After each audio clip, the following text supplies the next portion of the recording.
today is going to be metric modulation, implied metric modulation. Metric modulation is where the tempo actually changes. We're just going to imply that. So the beat is going to change, but the tempo remains the same. This is not for beginners. It's kind of a beginner modulation lesson, but once again, if you're just starting out, this stuff is a little more advanced. I would recommend you got to have your time down, your subdivisions down, your grooves down, your fills down, because when you start doing this, you definitely have to know where the one is. And if you're thinking about what you're playing, it's really tough to land back on the one and keep it in time. So to start, we're going to go real slow. We're just going to do 8th notes and 16th note triplets. And you can do 16th notes if you want, but we probably won't go that deep today.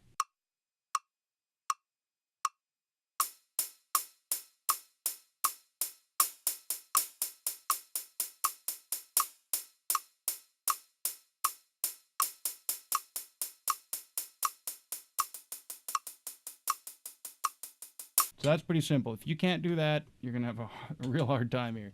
So now we're going to play a nice simple beat. Just 1 and 2 and 3 and 4 and then we're going to switch the right hand to those triplets.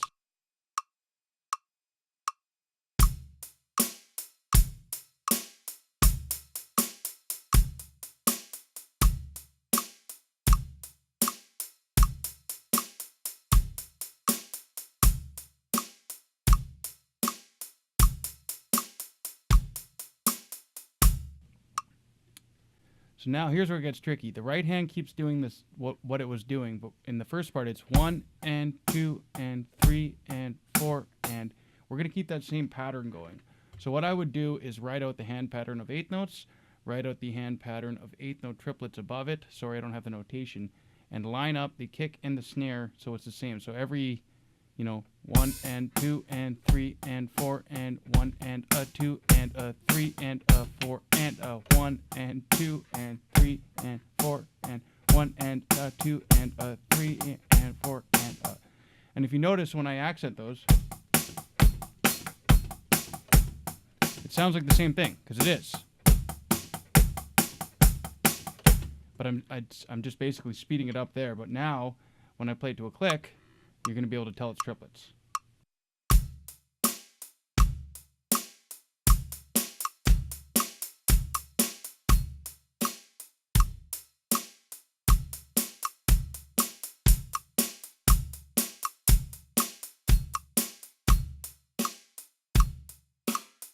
So if I just started playing out of nowhere,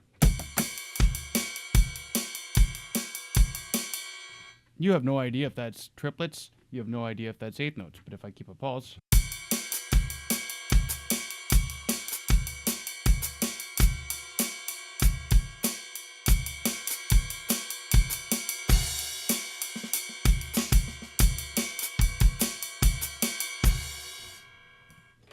That is the only way you're going to know. So I do suggest if you play with a band, at least they have something they can listen to.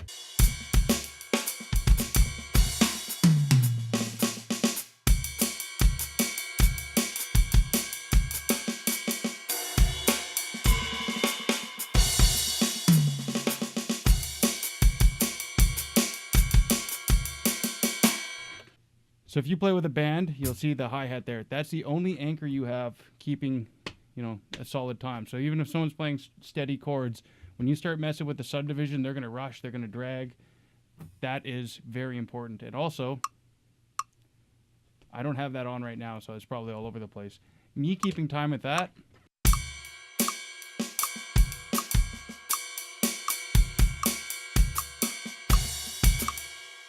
that'll stop me from speeding up too, because I notice a lot of people when they change subdivisions, they'll either play it too slow or too fast. It's always good to play with a metronome.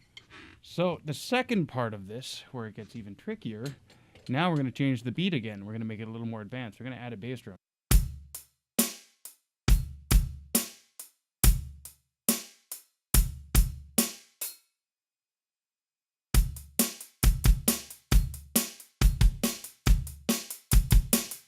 That's basically right there all we need to do, but we need to play it in time. So 1 and 2 and 3 and 4 and 1 and a 2 and a 3 and a 4 and a 1 and a 2 and a 3 and a 4 and a. You'll notice it takes 2 measures for this to resolve because we do go over the bar line. That's because 1 and a 2 and a 3 and a 4 and a. That's half of it. 1 and you got to, because you want to play the beat twice. So we're going to play that to a click.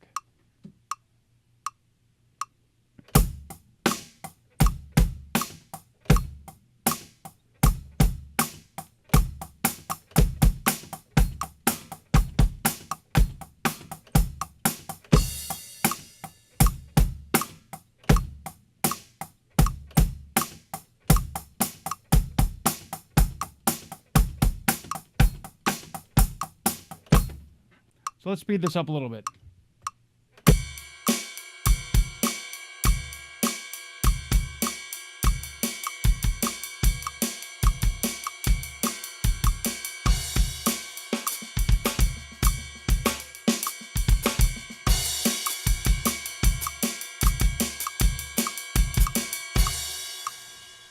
We'll try it without a metronome so you can hear the hi-hat keeping the pulse. And I find when you have the metronome as the drummer, it keeps you locked in, but it takes away a little bit of the magic when you're listening to someone play with metric modulation, especially when if you can control the hi-hat, you can leave it out. That's when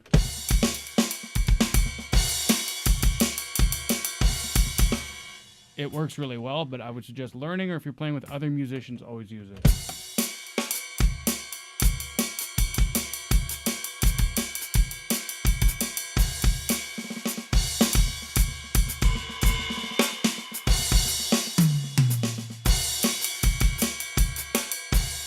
If you're getting good at this stuff, just the timings, and you get to use your subdivisions really well. You're not actually changing the pulse, but you're getting used to implying it. I can put it towards a lot of my fills.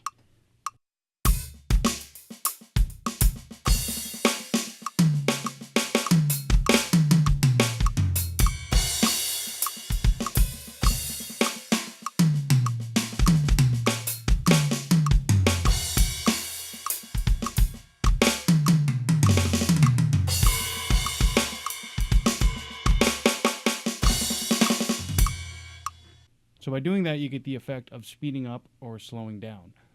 That's not really modulating, I guess, because you're just changing subdivisions within your fill. But when you're playing the beat,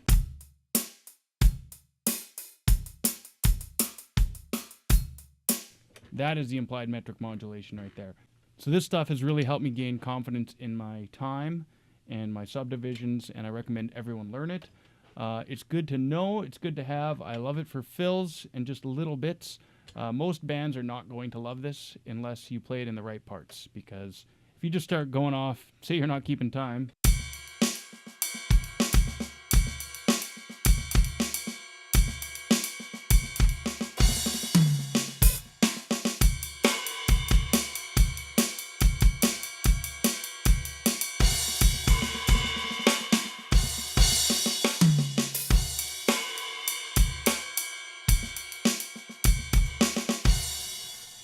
try playing guitar to that. Yes, I'm playing to a pulse. Yes, it's in time, but they don't have that in their ears. If you have a metronome, that doesn't necessarily mean do. If the whole band has a click track, this stuff works really well also, as long as everyone knows how to use it and play to it accordingly. If you just show up and start jamming with guys and doing this, they're probably not going to love you for it. So, if you like this video, once again, like, subscribe underneath. It gets me a small amount of recognition on YouTube, and it bumps my video up so a few more people see it. If you have any questions, comments, or requests for videos, lessons, reviews, anything of any of the products you see on any of my videos or anything, let me know. I'm really honest about the stuff I play and the techniques I use. I have no reason to lie to anybody. That's pretty much it. And for those of you that have requested videos, I've added them to my list, and I will keep doing so. Thanks a lot for watching, and see you guys soon. Go Jets.